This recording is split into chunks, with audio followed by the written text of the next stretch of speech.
পরিবেশন করা যাচ্ছে আমাদের দ্বিতীয় সেশনের জন্য। এটা খুবই গুরুত্বপূর্ণ সেশন, সবই আমাদের গুরুত্বপূর্ণ, কোনো কিছু আসলে হালকা সেশন নাই, সবই গুরুত্বপূর্ণ। আমরা এই সেশনে কিছু জিনিস বোঝার জানার চেষ্টা করব। আপনি আদৌ এন্টারপ্রেনিউর কিনা এটাও জানা জরুরি। সকল বিজনেসম্যান কিন্তু এন্টারপ্রেনিউর না, সকল বিজনেসম্যান এন্টারপ্রেনিউর না। আই রিপিট, সকল বিজনেসম্যান এন্টারপ্রেনিউর নাও হতে পারে। সেই কারণে এন্টারপ্রেনিউর হিসাবে আমার নিজেকে আরেকবার রিভিউ করা, কারা আমরা আসলে কারা, হু উই আর, মানে আমি এন্টারপ্রেনিউর হিসেবে এন্টারপ্রেনিউর কাকে বলে এটা আমাকে জানতে হবে। এখন আমি যে এন্টারপ্রেনিউর, আমার আসলে রকম কি, আমি কি রকমের এন্টারপ্রেনিউর, ওকে?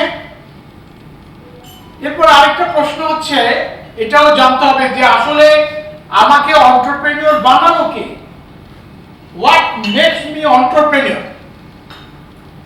কারণ বিজনেস ক্লাব, নেটওয়ার্ক এগুলো বোঝার আগে আমাকে রিভিউ করতে হবে আগে আমি কি মাত্রার entrepreneur. It is very very question to you. আমি কি প্রাইমারি স্কুলের শিক্ষকের মতো এন্টারপ্রেনিউর? প্রশ্ন হচ্ছে, প্রাইমারি স্কুলের শিক্ষক কি এন্টারপ্রেনিউর হতে পারে? হ্যাঁ, হতে পারে। না, আপনি কেন ভাই না বলছেন? প্রাইমারি স্কুলের বহু শিক্ষককে আমি এন্টারপ্রেনিউর হতে দেখি। চোরা এন্টারপ্রেনিউর মানে কি? উনি প্রাইমারি স্কুলে এসে হাজিরা দেন, হাজিরা দিয়ে উনি বাড়িতে চলে যান, বাড়িতে চলে গরু ছাগল যা আছে, ভেড়া, হাঁস, মুরগি, মহিষ সবগুলোর দেখভাল করার পরে উনি স্কুল শেষের আগে আবার আসেন, এসে মোটামুটি আবার হাজিরা দিয়ে বাইরে চলে যান। তার মানে উনি হলো চোরা এন্টারপ্রেনিউর। তার মানে উনি হাঁস মুরগি দেখাশোনা করে, প্রতিপালন করে, অথবা মুদি দোকান আছে সেটার ব্যবসা করে আবার মাঝখানে উনি আবার ওকে ব্যবসা করে এসে আবার চাকরিও করে। কথা ক্লিয়ার? আমি কথা বলি পরিষ্কার, আপনার মাইন্ডে লাগতে পারে স্যার কি বললো, আমি কথা পরিষ্কার বললাম। আপনি ছুটি এন্টারপ্রেনিউর হলে আপনার মাইন্ডসেট যদি প্রাইমারি স্কুলে বসে থাকে, তাহলে আমাদের এখানে আপনার কোনো কাজ নাই। আপনি কি হাই স্কুল টিচার, তিনিও এন্টারপ্রেনিউর হতে পারেন। আপনি একজন এন্টারপ্রেনিউর হয়ে হাই স্কুল টিচারের মতো এন্টারপ্রেনিউর হতে পারেন। হাই স্কুল টিচার এন্টারপ্রেনিউর মানে কি? হাই স্কুল টিচার এন্টারপ্রেনিউর খেয়াল আছে? হাই স্কুল টিচার এন্টারপ্রেনিউর কে ছিল? সে ক্লাসে এসে বলতো, এই তোরা সব বিকেল বেলা ওই আমার কাছে পড়বি, 12 নম্বর দেবো, 12 নম্বর যদি পাইতে চাস তাহলে আমার কাছে পড়বি, 12 নম্বর যদি পেতে চাস আমার কাছে পড়বি। আন্ডারস্ট্যান্ড? ক্লাসে কিছু পড়াবে না, উনি 12 নম্বর পাওয়ানোর লোক দেখে উনি আলাদা করে টিউশনি করেন, ওনার বাসায় বসে কোচিং সেন্টার খুলেছেন। এই যে কোচিং ব্যবসা, এটাকে আমি বলি হাই স্কুল টিচার এন্টারপ্রেনিউর। এটা কি এন্টারপ্রেনিউরশিপ? হাই স্কুল এন্টারপ্রেনিউরশিপ, বাগানো এন্টারপ্রেনিউরশিপ, বাগায় নিয়ে যায়। যেমন বাংলাদেশের অধিকাংশ হসপিটাল চলে ভাগানো রোগীতে, ভাগানো এন্টারপ্রেনিউর। ভাই আপনি কি ভাগানো এন্টারপ্রেনিউর? তাহলে আপনার জায়গায় এই ওয়েস্টিনে না, এটলিস্ট আমার সাথে আপনার সম্পর্ক নেই। বাগানো এন্টারপ্রেনিউর আমার সাথে আপনার কোনো সম্পর্ক। ম্যানেজার এন্টারপ্রেনিউর মানে কি? সবকিছু ঠিকঠাক মতো ম্যানেজ করে, সবকিছু ঠিকঠাক মতো ম্যানেজ করে, চলতেছে চলুক না, সবকিছু ঠিকঠাক মতো ম্যানেজ করে, কোড়ায় গন্ডায় হিসাব করে ম্যানেজ করে, কিন্তু মাথা চলে না। ম্যানেজার সাহেবের মাথা চলে না, সবকিছু কোড়ায় গন্ডায় ঠিকঠাক মতো হিসাব রাখে, কিন্তু মাথা চলে না। মাথা যদি না চলে সেরকম এন্টারপ্রেনিউর আমার এখানে বসে কোনো লাভ নেই। কারণ আমরা ইরান তুরান চিন্তা করব, তিনি ম্যানেজার কোনদিন ইরান তুরান চিন্তা করবে না, চিন্তা করবে না। ম্যানেজারের কাম কি? এইটা বলছেন আমি এইটা ঠিকঠাক মতো করব, সে তার কাজটা ঠিকঠাক মতো করে। কিছু এন্টারপ্রেনিউর আছে তার কাজটা ঠিকঠাক মতো করে, কিন্তু তার কোনো গ্রোথ নাই। কারণ গ্রোথ হবে কার? যে ইরান তুরান চিন্তা করতে পারে, অনেক দূর চিন্তা করতে পারে। যে অনেক দূর চিন্তা করতে পারে না, তার এখানে কোনো জায়গা নাই, সে খামাখা বসে থেকে সময় নষ্ট। ধরেন আমি আদনানের সাথে ফরিদপুর যাচ্ছি ভিজিট করতে, একটা জায়গা কিনবো, সেখানে আমি একটা ইন্ডাস্ট্রি করব। আদনান ফরিদপুর চিনে, ওকে? আমি আদনানকে নিয়ে ফরিদপুর ভিজিট করছি। এখন ঘটনা হচ্ছে যে আমি এখান থেকে লোকাল বাসে যাচ্ছি, ধরেন প্রথমে আরিচা গিয়ে মানে প্রথমে গাবতলিতে গেলাম, ধরেন বাসে উঠে গাবতলিতে গেলাম। এখন গাবতলিতে গিয়ে আদনান বলল স্যার আসেন চা খায়। তো আদনান পয়সাটা দিয়ে দিল, চার পয়সাটা দিয়ে দিল। গাবতলিতে নামার পরে আমি আদনানকে পয়সা দিতে দিলাম না, আমি পয়সা দিলাম। ফরিদ মানে আরিচার ওই মানে আরিচা গিয়ে এইবার আমি আশা করছি আদনান দেবে। ধরেন আদনান সব সময় দিতে চাই, এবারও দিল। আবার গোয়ালন্দের ওই পাশে গিয়ে আমি পয়সা দিলাম। আমি এবার আশা করছি আদনান ফরিদপুরে গিয়ে পয়সা দেবে, কারণ আদনান তো সবসময় পয়সা দিতে চায়। এখন আমি চাইলাম আদনান এবার মানে আদনান এবার পয়সা দেবে। ওকে আন্ডারস্ট্যান্ড? এইবার গিয়ে ভাত খেলাম, ধরেন ভাত খেলাম, ধরেন গোয়ালন্দর পরে গিয়ে ভাত খেলাম। তো ভাতের টাকা অনেক আসলো। তো আমি এখন চিন্তা করলাম আদনান দিয়ে দিই, কারণ আমি অনেকগুলো দিছি। এইবার আমি একেবারে ফরিদপুরের জায়গা মতো চলে গেলাম, ওখানে আমি নাস্তা করলাম। নাস্তার টাকা ধরেন অল্প 200 টাকা, 100 টাকা বিল আসছে, ভাতের বিল আসছে 500 টাকা। তো 500 টাকা আদনান দিয়ে দিল, নাস্তার বিলটা আমি দিলাম। আন্ডারস্ট্যান্ড? এখন এই যে জার্নি আবার একইভাবে আমি ফেরত আসলাম, তাহলে এখন জাস্ট আমার মেন্টালিটিটা কেমন? আমি কিন্তু আদনানকে নিয়ে গেছি যে তুমি চলো আমি তোমাকে জায়গা দেখতে নিয়ে যাব, আমি একজন বিগ শট। আদনান আমার সাথে গেছে আমার হেল্প করার জন্য। এখন ঘটনা কি ঘটলো, আর ওরে পকেট থেকে পয়সা দিতে হয়। এখন ও বেচারা পয়সা দিচ্ছে ঠিকই, আনন্দ চিত্তেই দিচ্ছে, ওর মাথার মধ্যে এটা নাই, কিন্তু আমার মাথার মধ্যে সব সময় অ্যাকাউন্টিং কাজ করছে। Understand or not? ওকে, তার মধ্যে যেটা কাজ করবে স্যারের সাথে এই লাস্ট স্যারের সাথে আসলে এরপরে যখন আমার প্রয়োজন হবে আদনানকে বলবো, আদনান বলবো স্যার আমি তো খুবই ব্যস্ত স্যার, আমি আসলে আপনি একবার একাই ছাড়। Understand or not? Very good. তা আমি কোট টোট পরে হোটেল ইন্টারকনে গিয়ে হাজির। কোট টোট পরে গেছি, ওই বেটা একটা সেরা স্যান্ডেল পরে আসছে, একটা গেঞ্জি একটা সেরা স্যান্ডেল। তো যাই হোক বসলাম। তো এখন সে এত বড় ক্রেতা এবং আমিও হন্তদন্ত হয়ে গেছি, তাহলে এখন তার কি করা উচিত? অ্যাটলিস্ট আমি হোটেল ইন্টারকনে গেছি, নাহলে একটু চা খাওয়া আমি তো একটা আশা করতে পারি, এক কাপ চা তো সে খাওয়াবে। আমি তো আর টাকার মালিক না, টাকার মালিক তো সে। এবং জমির দাম মোটামুটি ভাবে ধরেন 300 কোটি টাকা। কালকে দিয়ে দিবে, কালকে দিয়ে দিব মানে কত টাকা হয়েছে হিসাব করে দেখা গেল 300 কোটি টাকা। মানে সে যা দিয়ে করলো তাতে 300 কোটি টাকা হয়, তো কোনো ব্যাপার না। আমি তার স্যান্ডেলের দিকে তাকাই আর তার দিকেও তাকাই, এবং ফাইনালি ওখানে উঠে আসলো। এবং সে কোনো মানে 1 ঘন্টা আমাদের কথাবার্তা হলো, চায়ের কথা সে বললোই না। দাওয়াত দিছি কিন্তু সে, আমি ইন্টার গেল। তারপরে সে 4টা ডেট দিল, কালকে সকালে টাকা ঢুকে যাবে, কালকে সকালে টাকা ঢুকে যাবে। আরেকজনে বলতেছে 700 অ্যারেঞ্জ হয়েছে। তো 700 মানে কি 700 কোটি? আমি বলি ভাই তুমি 300 কোটি দিতে পারছো না, 700 কোটি দেবে। 4 দিন ঘুরালো, ঘুরানোর পর বললাম ভাই হয়েছে, just stop it here. I'm not going to sell anything to you. It is my final decision. Why? Why? He is an accountant entrepreneur. He is an accountant entrepreneur. হিসাব করছে 300 কোটি টাকার ডিল। আমার তো আর 300 কোটি টাকা নাই, আছে তো তার। হোটেল ইন্টারকনে চায়ের দাম বেশি, কত বেশি হইতে পারে? নাহলে 2000 টাকায় 2 কাপ চা। তো 2000 টাকা তার খরচ করা উচিত কিনা? অবশ্যই উচিত। উচিত। উনি হিসাব করছেন, তাহলে তুমি হিসাব করে একটা চাও অফার করলেন না, তাহলে what is my impression? He is not my client. কেন?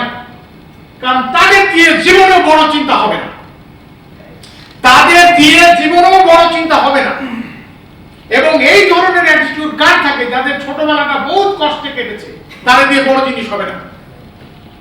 আমি তামার পাতায় লিখে দিতে পারি, তার মন কখনো বড় না, মন সব সময় ছোট। ছোট মনে এন্টারপ্রেনিয়র, বড় এন্টারপ্রেনিয়র হওয়া যাবে না। সে বড় জোর মুদি দোকানদার, তার বেশি কিছু না। Am I clear or not clear? এবার বুঝা গেছে ম্যাডাম? আপনাকে আপনার স্কেল ঠিক করতে হবে, আপনি কোন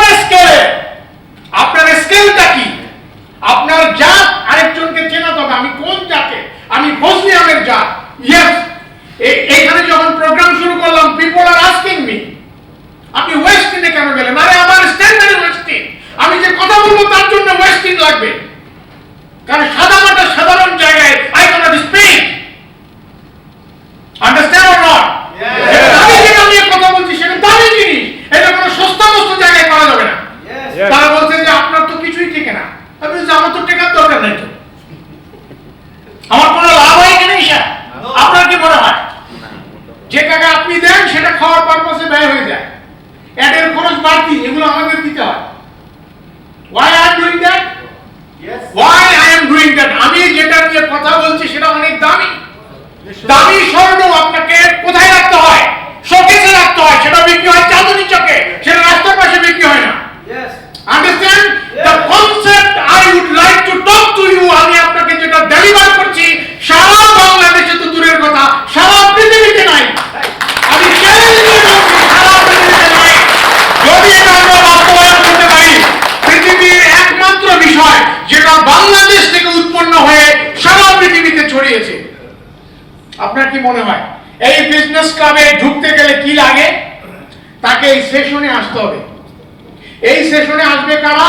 যারা এই সেশনে বিশ্বাস করেছে। আপনি এই সেশনে বিশ্বাস করেছেন, এই জন্য আপনি আসছেন। আপনি যদি সেই ব্যক্তি হন হিসাব করতে থাকেন, আমার সামনে ভুলে আসবেন। বিনে তো নাই, আমার এই কিপটা এন্টারপ্রেনিয়রের দরকার নাই। হিসাব কইরা মাথা গরম করবে এই লোকের আমার দরকার নাই। I don't want anything like that. আপনি বড় চিন্তা করলে, হিসাব কইরা মরে গেলে আপনি বড় চিন্তা করতে পারবেন না। বড় চিন্তা করার জন্য আপনার মনকে আগে সেট করতে হবে, বড় জায়গায় সেট করতে হবে। এই যে এখন আপনাকে দেখাচ্ছি, দেখেন আপনি কি CEO, MD, chairman? As an entrepreneur, who you are? You are chairman, you might be CEO or you might be an MD. আপনার যে কোনো নাম হতে পারে। তার মানে whoever, who is your name, it's not matter. The matter is as an entrepreneur you must be a leader. এখন প্রশ্ন হচ্ছে একজন এন্টারপ্রেনিয়র হিসাবে আপনার ব্রেনটা কেমন হবে? This is a question. Understand? আপনার ব্রেনটা কেমন হওয়া উচিত এন্টারপ্রেনিয়র হতে গেলে? এই প্রশ্ন আপনার আসে কিনা?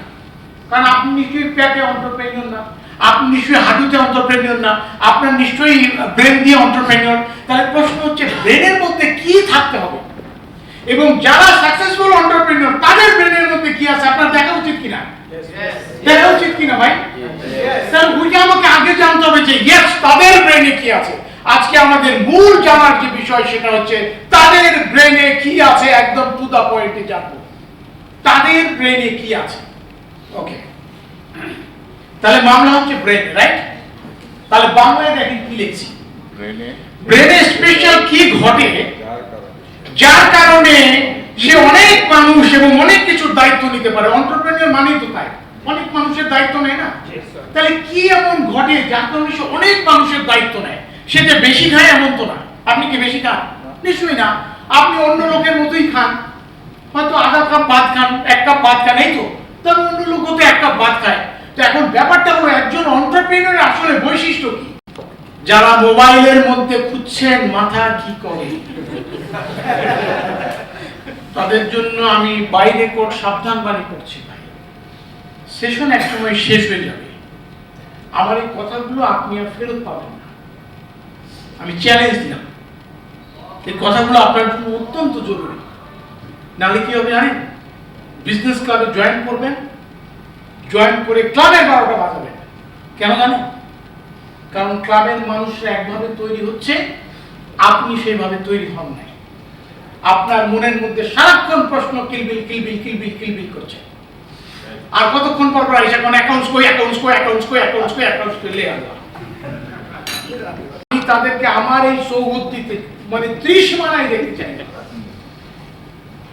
তার আমার সামনে আসার দরকার নেই ভাই। আপনার বিজনেস ক্লাবের কোনো দরকার নেই। বিজনেস ক্লাবের বহুত লোক আছে, তারা বিজনেস ক্লাব বানাবে, আপনার বানানোর দরকার নেই। আপনি কিপটা, আপনার এখানে কোনো দরকার নেই। কিপটা লোকের আমার কোনো দরকার নেই। টাকা টুকা থাকলে আসেন, টাকা টুকা খরচ করার থাকলে, যদি খরচ করার মতো থাকে তাহলে আপনি আসেন, আদারওয়াইজ আসেন না। 2 টাকা 5 টাকা হিসাব করার লোক আপনি যদি হন তাহলে আসেন না। একটা মাত্র লোক ডিসকাউন্ট চেয়েছে এবং আমি তারে খুঁজে পাই না, তার মানে সে ফাইনালি এন্টারপ্রেনিয়র হবে না। 5 জন এন্টারপ্রেনিয়র নাম লিখবেন, সবাই লিখছে? ছোট্ট একটা ব্রেন ওয়ার্ক লেখা হয়েছে আপনার? লেখা হয়েছে? ম্যাডামরা সব লিখেছেন? লিখেছেন? আপনার নামটা কি নাম? নাকি গরম লাগছে? শুট টুট পরে আর গরম লাগলে তো হবে না। সেটাই তো কম্পিউটার দেখিয়েছে। হ্যাঁ, কপি চাওয়া হয়েছে, তারপরে তেমনি অনেক লোক না। ভাই লেখা শেষ? লেখা শেষ? জি। ওকে। জি ভাই, আপনি ওঠেন। কি কি? Warren Buffett, Warren Buffett, Ratan Tata, Ratan Tata, Jack Ma, Jack Ma, doctor Yunus, doctor Yunus, Bill Gates. Bill Gates. তার মানে ওকে, বিল গেটস লিখেছেন। আপনি ওঠেন ভাই, বলেন। জি। Elon Musk, Elon Musk, Bill Gates, Bill Gates, Steve Jobs, Steve Jobs, Jack Ma, Jack Ma, Warren Buffett. Warren Buffett. Good, very good. আপনি?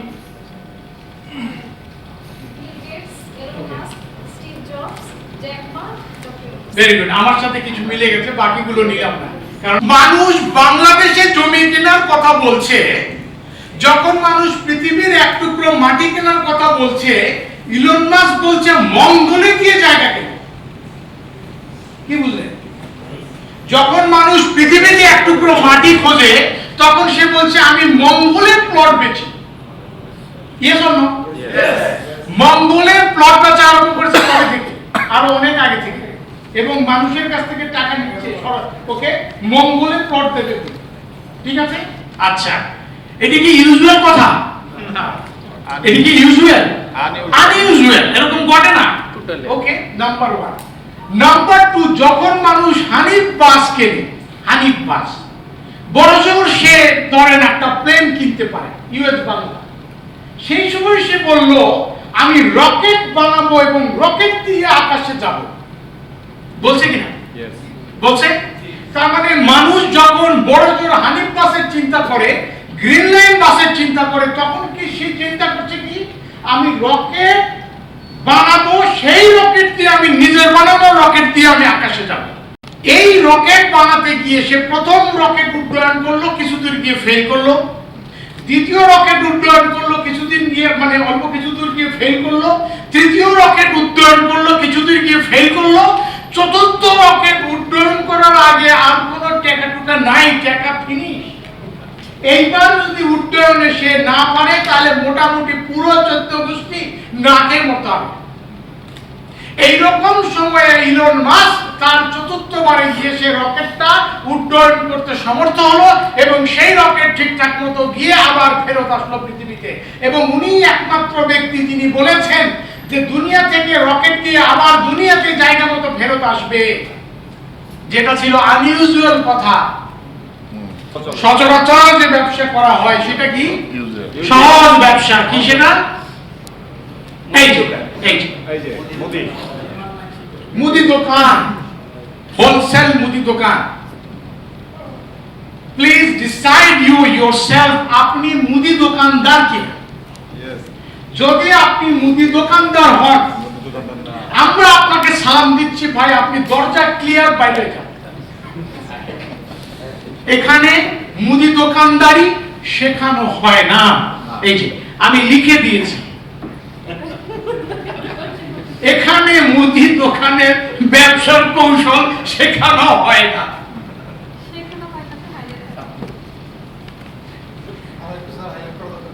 কি বুঝলেন ভাই? আপনি যদি বলেন, আগে তো বলছি আপনি অ্যাকাউন্টেন্ট এন্টারপ্রেনিউর, ভাই আপনাকে আমাদের দরকার নেই। ল্যাংড়া, এটা হলো জাত, জাতের ল্যাংড়া, সাইজে বড় না, বাট জাত ল্যাংড়া। তাহলে কি হবে? এটার মিষ্টতা একদম একই রকম, মোটামুটি একই রকম, দেখতে একই রকম, লাল। আন্ডারস্ট্যান্ড? এটা হলো জাতে ল্যাংড়া। তাহলে আমরা জাতে কি? ওই ইলন মাস্কের জাত আর আমার জাত সেম। শুধু তাই না, ওরও জন্ম 71 সালে, আমারও জন্ম 71 সালে। ও ইলেকট্রিক্যাল ইঞ্জিনিয়ার, আমিও ইলেকট্রিক্যাল ইঞ্জিনিয়ার। আমি বলছি তুই রাজত্ব করতেছিস আমেরিকায়, আমি রাজত্ব করব বাংলাদেশে, এবং এই ওয়াদা আমি দিলাম। যা আন্ডারস্ট্যান্ড অর নট? তাহলে ইলন মাস্ক অলরেডি বুঝে গেলাম, তার মাথায় কি আছে একটু পরে দেখতেছি। উইন্ডোজ। তার মানে সেই একমাত্র ব্যক্তি যিনি বুঝেছিল সমস্ত কিছু জানালার উপর নির্ভর করে। সেই জন্য কোম্পানির নাম দিয়েছে, প্রোডাক্টের নাম দিয়েছে জানালা। তার মানে জানালার উপর নির্ভর করে। তার মানে উনার কাছে জানালা কত ইম্পর্টেন্ট। জানালা কেন ইম্পর্টেন্ট? তার মানে তোমার দেখার দুনিয়া আমি বানাই দিচ্ছি। বিল গেটস টাকার মালিক হলো কেন? তার ব্যবসাটা কি? তোমাদের জন্য দেখার দুনিয়া বানাই দিচ্ছি আমি, দেখার দুনিয়া বানাচ্ছি আমি। আন্ডারস্ট্যান্ড? এইবার ভালো করে বুঝেন, আমরা যে বিল বানাচ্ছি, আমরা যে বিজনেস ক্লাব বানাচ্ছি, কি কারণে? আমরা কি বলছি? ইয়েস, ও অনেক কিছু বানাইছে, আমরা যেটা বানাচ্ছি সেটা হচ্ছে বেস্ট। তোমার জন্য দুনিয়ায় বেস্ট বানাচ্ছি আমরা। ওকে, এখন আমরা কি বলছি? এটা একটা ক্লাব। Y club? সবাই মালিক। তাহলে পার্থক্য কোন জায়গায়? ওদের সাথে পার্থক্য হচ্ছে, ভাই তোমরা অনেক আগে এই কামগুলো করেছো, তোমরা তোমাদের অর্থবিত্ত বাড়ানোর জন্য ইউ হ্যাভ ডান দ্যাট। আর আমরা বলছি যে ভালো করে বুঝে দেখো যে আমি আমার অর্থবিত্ত বাড়ানোর জন্য এটা করতেছি না, আমাদের সকলের অর্থবিত্ত বাড়ানোর জন্য শুধু না, আমাদের জীবনে সবচেয়ে ভালো থাকার জন্য we are making this particular things and it is a heaven on earth. If it is executed, সারা পৃথিবীতে it should be the only pieces.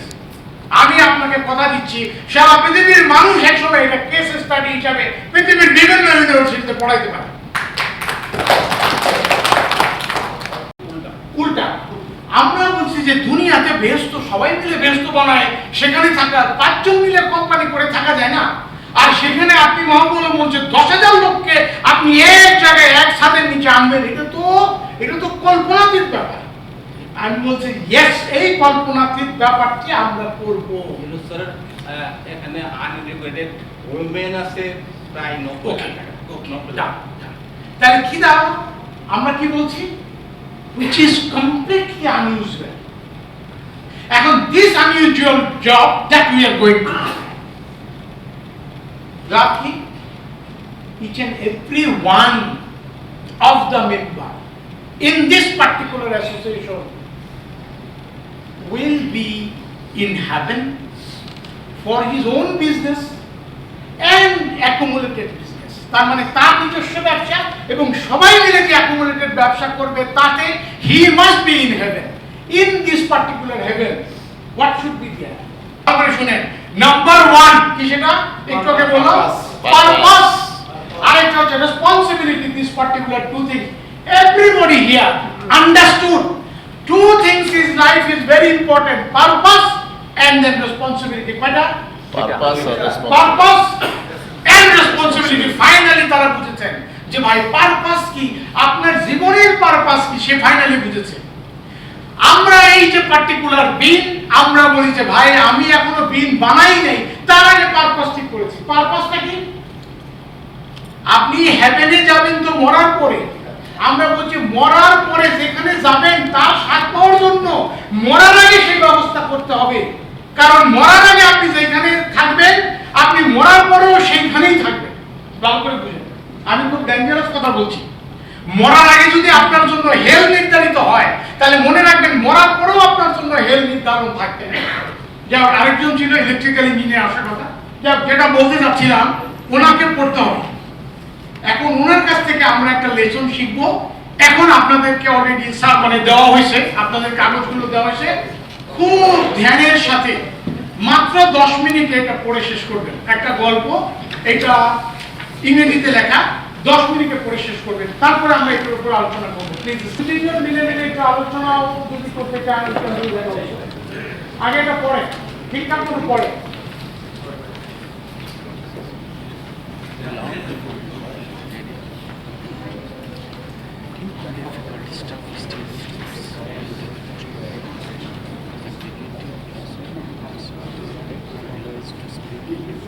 সেটা কি? সেটা হলো নারায়ণ মূর্তির এই স্পিচটা আমি বুঝবই। It is very hard. এটা পড়ে আপনি আসলে খুব সহজে বুঝবেন না। আমিও অনেকবার আগে পড়েছি কিন্তু বুঝি নাই। তো আমি ওই দিন ডিসাইড করলাম যে আজকে এটা আমি বুঝবই। এই Jeddah airport helps me to understand this one, and this lesson changed me a lot. It shapes my life. মানে আমার এন্টায়ার জীবনকে সে চেঞ্জ করে দিয়েছে এই একটা লেসন। আন্ডারস্ট্যান্ড? লেসনটা কি? লেসনটা হচ্ছে 2007 সালে উনি নিউ ইয়র্ক ইউনিভার্সিটিতে সমাবর্তন বক্তৃতা দিচ্ছিলেন। এটা হলো সেই সমাবর্তন বক্তৃতা। সমাবর্তন বক্তৃতা 2007 সালে সমাবর্তন বক্তৃতা দিচ্ছেন। এই 2007 সাল মানে এখন থেকে how many years back? 18 বছর আগে। 18 বছর আগে উনি সমাবর্তন বক্তৃতা দিচ্ছিলেন। সেই সমাবর্তন বক্তৃতা সেটা অত্যন্ত উল্লেখযোগ্য একটা ব্যাপার। ওনার আরো বক্তৃতা আছে, কিন্তু দিস পার্টিকুলার স্পেসিফিক এই বক্তৃতাটা আমি আমার ওয়ার্কশপে বলি। আমাদের সময় কম, এই জন্য বেশি রিডিং পড়লাম না, অল্প একটু রিডিং করলাম যাতে আপনারা একটু ক্যাচ করতে পারেন। ভাই এখন আর এটার মধ্যে কিছু নাই, এটা পরে পড়ে বাসায় গিয়ে পড়েন। হ্যাঁ, ওকে, সবাই ভালো করে শুনে। You have entire big lesson on it. উনি এখানে বলছেন, উনি আগে অফকোর্স যেটা হয় বিভিন্ন লোককে অ্যাড্রেস করছেন, ওই বিভিন্ন ডিন ফিন এগুলোকে উনি অ্যাড্রেস করছেন। উনি বলছেন চারটা আমার লাইফে চারটা ঘটনা আছে যে ঘটনাগুলো লাইফ লেসন হিসাবে আপনাদেরকে সাংঘাতিক হেল্প করতে পারে। কি কি ঘটনা উনি বলেছেন? ফার্স্ট অফ অল, উনি আইআইটি খড়গপুরের ছাত্র ছিলেন। কোন এক কাজ, কালটা আমাদের জন্য ইম্পর্টেন্ট না, but IIT Kharagpur is very important. উনি ছাত্র, থার্ড ইয়ারের ছাত্র। তো থার্ড ইয়ারের ছাত্র এবং ইলেকট্রিক্যালের ছাত্র। ওনার ইউনিভার্সিটিতে একজন ভদ্রলোক একটা বক্তৃতা দিতে আসলো। সেটা অ্যাকচুয়ালি একটা অ্যাক্সিডেন্টাল ঘটনা ছিল। মানে উনি যে বক্তৃতা দেবেন উনি জানতেন না, মানে নারায়ণ মূর্তি জানতেন না যে কেউ একজন আজকে বক্তৃতা দিচ্ছেন। উনি বলছেন নাস্তার সময় আমি ওই বক্তৃতা শুনতে গেলাম এবং আমি পুরো নাস্তা বাদ দিয়ে আমি পুরো বক্তৃতা শুনলাম। তা আমি যে পুরো বক্তৃতা শুনলাম, এই বক্তৃতা এইটা ছিল আগামী দিনে কম্পিউটার কি কি করবে তার উপরে, এবং মোটামুটি কম্পিউটার যে আমাদের জীবনকে পুরোপুরি চেঞ্জ করে দেবে তার উপরে আমাদের বক্তৃতাটা ছিল। এবং এই বক্তৃতাটা আমার পুরো এন্টার লাইফকে চেঞ্জ করে দিয়েছে। এবং ফাইনালি আমি ডিসাইড করলাম ওইখান থেকে এসে আমি সোজা লাইব্রেরিতে চলে গেলাম এবং লাইব্রেরিতে গিয়ে সমস্ত ওই রিলেটেড যত জার্নাল আছে আমি সমস্ত জার্নাল একের পর এক নিয়ে আমি স্টাডি করলাম। এবং স্টাডি করে আমি সিদ্ধান্ত নিলাম ওইখানে যে আমি আইআইটি খড়গপুর থেকে ইলেকট্রিক্যাল ইঞ্জিনিয়ার হয়ে আমি আসলে কাজ করব আইটি নিয়ে। Similar decision I also take once upon a time while I joined in BUET. তার মানে আমি বুয়েটের দিনে মানে ঢোকার দিন থেকে সিদ্ধান্ত নিয়েছি, though I am electrical engineer but I will work on IT. Similar সিদ্ধান্ত। যাই হোক, আমি তখন অবশ্য জানতাম না যে উনি একই সিদ্ধান্ত নিয়েছে।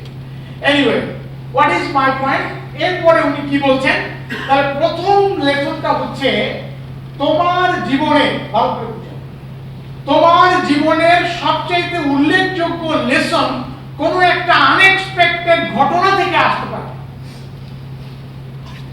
তোমার জীবন চেঞ্জকারী কোন একটা লেসন সম্পূর্ণ আনএক্সপেক্টেড আনপ্ল্যান্ড একটা জায়গা থেকে আসতে পারে।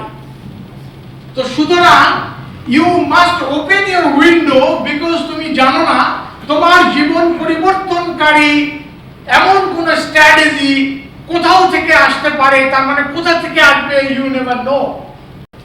দ্বিতীয় লেসনে উনি বলছেন, যেটা থেকে আমি বিশাল কিছু নিয়েছি, সেটা কি? সেটা উনি একটা ঘটনা বলছেন, আমার জীবনে ঘটে যাওয়া একটা বিশাল ঘটনা। সেটা কি? ফ্রান্সে আমি একসময় চাকরি করতাম। আমি একসময় ফ্রান্সে চাকরি করতাম।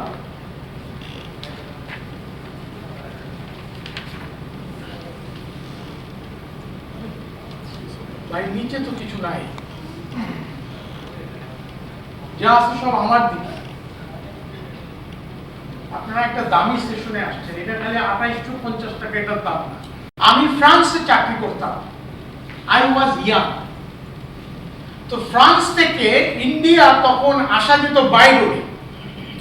তো আমি ফ্রান্স থেকে হিচ হাইকিং করে, এই শব্দটা আছে হিচ হাইকিং করে আমি ইন্ডিয়াতে আসলাম। আমি যখন ইন্ডিয়াতে আসলাম তখন বুলগেরিয়া, তারপরে যুগোস্লাভিয়া, এগুলো পার হয়ে আসতে হয়। তার মানে বুঝতে পারছেন আপনার সোভিয়েত রাশিয়া, বুলগেরিয়া এগুলো হয়ে টোটাল ইউরোপ ঘুরে ইন্ডিয়াতে আসা যেত। আমি যখন বুলগেরিয়াতে এসে নামলাম তখন কঠিন শীত, মাইনাসের নিচে। তো আমি স্টেশনে আসার আধ ঘন্টা আগে ট্রেন চলে গেছে, তার মানে একটা ট্রেন সারাদিনে আসে, তার মানে আগামী ট্রেনটা আসবে 24 ঘন্টা পরে, তার মানে 23.5 ঘন্টা পরে। তার মানে এই 23.5 ঘন্টা থাকার মতো কোনো খাবার, কোনো রসদ, কোনো টাকা, কোনো কিছু আমার কাছে ছিল না। আমার কাছে যেটা ছিল সেটা হচ্ছে ডলার অথবা ফ্রান্সের মুদ্রা। বুলগেরিয়াতে এগুলো কোনো কিছু চলে না। আমি যে টাকা ট্রানজাকশন করব ব্যাংক বন্ধ, তার মানে আমি কোনো টাকা পয়সা আমার কাছে ছিল না যে আমি লোকাল কোনো ফুড কিনে খাবো। তো finally I took a decision যে স্টেশনের যে আপনার যে মানে বেঞ্চ থাকে, আমি সেই বেঞ্চের উপরে ফাইনালি আমাকে অভুক্ত অবস্থায় শুয়ে থাকতে হলো। কত ঘন্টা? 23.5 ঘন্টা। পরবর্তী দিন একটি ট্রেন আসলো, ভালো করে বুঝেন। পরবর্তী দিন একটি ট্রেন আসলো এবং তার আগে আমি তো 24 ঘন্টা পার হলাম, কিছু খাইনি। তার আগেও আমি 24 ঘন্টা কিছু খাইনি। তার মানে ভেবেছিলাম আমি বুলগেরিয়াতে নেমে টাকা ট্রান্সফার মানে টাকা মানে ভান্তি করে মানে টাকা এক্সচেঞ্জ করে আমি কিছু খাবো। এই 48 ঘন্টা পরে আমি একটি ট্রেন পেলাম, যেই ট্রেনটা পরবর্তী দিনে আসছে এবং এর মধ্যেই অলরেডি শীতে আমি অর্ধেক হয়ে গেছি। আমি এরপরে ট্রেনটায় উঠলাম। আমি যে কামরায় উঠলাম সেই কামরাটি মাত্র 3টি লোক ছিল। এটা কম্পার্টমেন্টের একটা কোনায় বসেছিল। মেয়েটা আমার কাছে এসে বসলো, ছেলেটা একটা কম্পার্টমেন্টের কোনায় ছিল। ছেলেটা ইংরেজি জানতো না, মেয়েটা ইংরেজি জানতো। আমি যেহেতু ইংরেজি জানি, তো মেয়েটা আমার সাথে মোটামুটি কিছুক্ষণের মধ্যে গল্প জমাই দিল এবং আমরা ইংরেজিতে গল্প করছিলাম। আমরা ইংরেজিতে বিভিন্ন গল্প করছিলাম, কিন্তু সেই গল্প যুগোস্লাভিয়া অথবা বুলগেরিয়ার সমাজতন্ত্র সম্পর্কিত কিছু ছিল না। কিন্তু ছেলেটি মনে করলো আমরা বুলগেরিয়া সম্পর্কে আমরা কোনো বাজে মন্তব্য করছি। সমাজতন্ত্রের স্পেশালিটি ছিল বাজে মন্তব্যকারী যে কাউকে দুনিয়াতে চরমতম শাস্তি দিতে হবে। ভদ্রলোক মনে করলেন আমরা বুলগেরিয়া নিয়ে কথা বলছি। ওকে, আদতে আমরা বুলগেরিয়া নিয়ে কথা বলছিলাম না। 1.5 দিন আগে গেছে, কয়দিন? 2 দিন। তারপরে গেল 1.5 দিন, 4.5 দিন। তার মানে ওই ট্রেনে আমি যখন ভ্রমণ করছিলাম তখনও আমি কিছু খাইনি।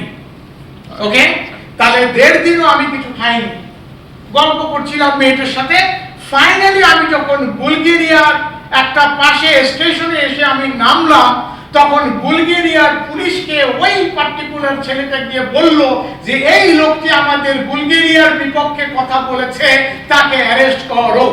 এই কথা বলা মাত্র, আমি ট্রেন থেকে নামা মাত্র ভাই নিচের দিকে কি ভাই, আমার দিকে তাকান। বুলগেরিয়াতে স্টেশনে নামা মাত্র আমাকে অ্যারেস্ট করে নেওয়া হলো। অ্যারেস্ট করে নিল এবং অ্যারেস্ট করে নিয়ে আমাকে রেল পুলিশ তাদের যে জেলখানা আছে সেই জেলখানায় কয়েদ করলো। 3.5 দিন খায় না। 72 ঘন্টা। 3.5 দিন। 3.5 দিনে কয় ঘন্টা হয়? 72 ঘন্টা না, 3 দিনে 72 ঘন্টা হয়, আরো 12 ঘন্টা। 3.5 দিন খায় না। এই অবস্থাতে ওনাকে ওইখানে যখন ভর্তি করানো হলো তখন উনি শান বাঁধানো, উনি বলছেন শানের উপরে আমি তখন কাত হয়ে হেলান দিয়ে শুয়েছিলাম। এই কাত হয়ে হেলান দিয়ে শুয়েছিলাম আরো 2.5 দিন। তাহলে কত হলো? আমার মধ্যে একটা উপলব্ধি কাজ করলো, হায় এই সমাজতন্ত্র দিয়ে কি হবে? এই সমাজতন্ত্র তো কোনো কাজের জিনিস হইতে পারে না। কেন কাজের জিনিস হইতে পারে না? কারণ কি? কারণ দুঃখকে বাটোয়ারা করলে সকল মানুষ খালি দুঃখই পাবে। দুঃখকে বাটোয়ারা করলে দুঃখ সমানভাবে বন্টন হবে হয়তোবা, কিন্তু সকলেই আসলে দুঃখিত হবে। দুঃখ বন্টন করে কোনো লাভ নাই। উনি তখন চিন্তা করলেন যদি আমি সম্পদ বানাতে পারতাম, তাহলে এই সম্পদ মানুষের মধ্যে বিলিবন্টন করলে তাহলে মানুষ তার যদি কর্মসংস্থানের ব্যবস্থা করতে পারা যায় তাহলে পৃথিবীতে মুক্তি আসবে, ক্ষুধা দারিদ্র কমবে। সমাজতন্ত্র দিয়ে ক্ষুধা দারিদ্র কমানো যাবে না।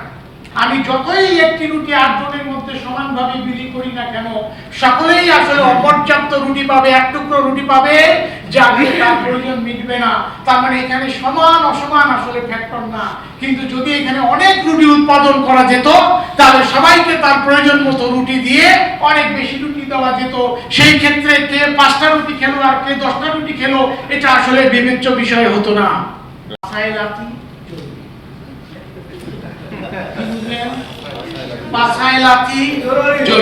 ওকে, আচ্ছা, তারপরে 7 দিন না খাওয়া, 2.5 দিন পরে, এরপরে উনি আরো 24 ঘন্টা পরে ইস্তাম্বুল গিয়ে পৌঁছালেন এবং তারপরে ইস্তাম্বুল গিয়ে উনি কিছু খেতে পারলেন।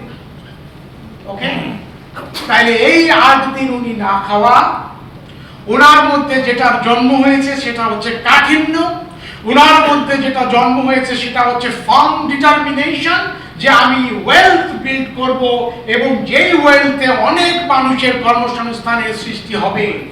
ওকে, লেসন নাম্বার 2। এবার আসেন লেসন নাম্বার 3। এই পার্টিকুলার লেসনের ইমপ্যাক্ট কি এবার আমরা দেখি। এখানে এসে উনি বললেন, ঘটনা হচ্ছে এরকম, আমি যখন ইনফোসিস শুরু করলাম 7 ফ্রেন্ড, আমি যেখানে চাকরি করতাম সেখান থেকে যখন আমি চলে আসলাম ওই 7 জনও আমার সাথে সাথে জুনিয়র চলে আসলো। আমার বয়স ছিল 40 বছর, ওরা আমার চেয়ে 10 বছরের ছোট। 10 বছর পরে একদিন শনিবার আমাদের এই 6 ফ্রেন্ড যারা ছিলেন পার্টনার, তারা একদিন ঘরের কোনায় বসে মানে ঝগড়া করছিলেন এবং আমি ওকে ঘরের আরেক কোনায় ছিলাম। আমি তাদের 2.5 ঘন্টা বা 3 ঘন্টার ঝগড়া শুনছিলাম এবং তারা ঝগড়া করছে, আর কত, আমরা এখন আর পারছি না, আমরা এখন কোম্পানিতে যা পাই বিক্রি করে আমরা সব চলে যাব। এই সিদ্ধান্তে তারা উপনীত হলেন এবং উপনীত হয়ে তারা নারায়ণ মূর্তির কাছে এসে বললেন, আমরা এখন কোম্পানি বিক্রি করে দিতে চাই, আমরা এটা নিয়ে আর আগাতে চাই না, it is end of story. Narayan মূর্তি বললেন ভেরি গুড, তোমরা এখন কোম্পানি থেকে বাইরে হয়ে যাও। ওকে, আমি বুঝেছি কি করতে হবে এবং ফ্রম দিস পার্টিকুলার ডে আমি তোমাদের কাউরে রাখবো না, তোমরা আমার কাছে কোম্পানি বিক্রি করে চলে যাও। ইন শর্ট ঘটনা কি ঘটেছে? ঘটনা হচ্ছে ফাইনালি আরো 2.5 ঘন্টা ঝগড়া করার পরে ওনারা সকলে সিদ্ধান্ত নিলেন ভেরি গুড। উনি বললেন যে ইয়েস, কোম্পানি আমার কাছে বিক্রি করবে, নতুবা তোমরা একটা কাজ করবে। আমি এতদিনে বুঝে গেছি কি কারণে ইনফোসিসের কিছু হয়নি, সেটা কি? কারণ সবাই মাতব্বর, 7 জনের 7 জনই মাতব্বর। তো দ্যাট ইজ ওয়াই তাদের আলাদা কোনো লিডার নাই, that is why they have done everything এবং ফাইনালি দে লুজ। উনি বললেন আমি বুঝে গেছি কি করতে হবে, এখন থেকে আজকে থেকে যদি তোমরা কোম্পানিতে থাকতে চাও তাহলে আমার কথার বাইরে কেউ কিছু করতে পারবে না। I am your leader and this is the ultimate decision. যদি এই ডিসিশন মানতে পারো থাকো, আদারওয়াইজ ইউ ক্যান লিভ। 6 জনই বলল yes, I am with you এবং তোমার এই শর্ত মেনে নিও। এবং তারপর থেকে আজ পর্যন্ত এই শর্ত তারা ভঙ্গ করে নাই। উনি বললেন this is the life lesson 3। কেন এই লাইফ লেসন 3? উনি কি শিখলেন?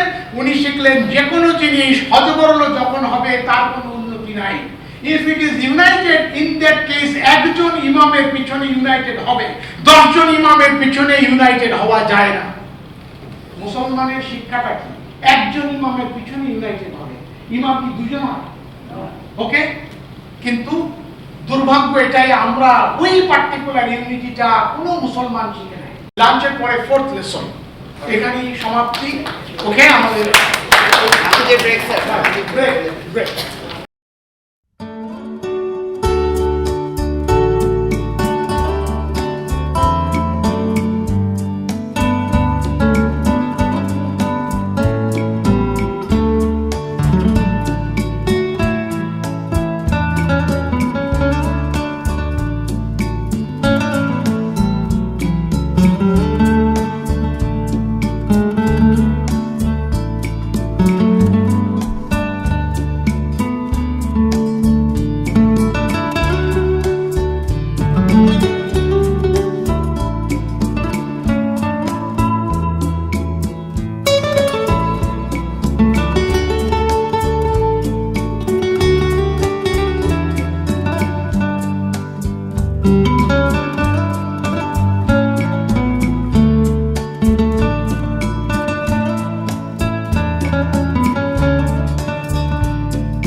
Please be seated. যার যেখানে সিট ছিল একটু কষ্ট করে বসবেন প্লিজ। বসো। কি সমস্যা? গেটটা বন্ধ করে বসো। ওকে। প্রথম লার্নিং কি ছিল বলে? প্রথম লার্নিংটা কি ছিল? প্রথম যে লার্নিং কি ছিল? ওনাদের একটা বৈশিষ্ট্য হচ্ছে জীবনকে পরিবর্তন করার জন্য সবসময় ওপেন থাকা। এখনো ভাই মোবাইল দেখছে, মোবাইল দেখা যাবে না প্লিজ, মোবাইল দেখা যাবে না। এখন খাবার আনছো কেন? এখন খাবার এখন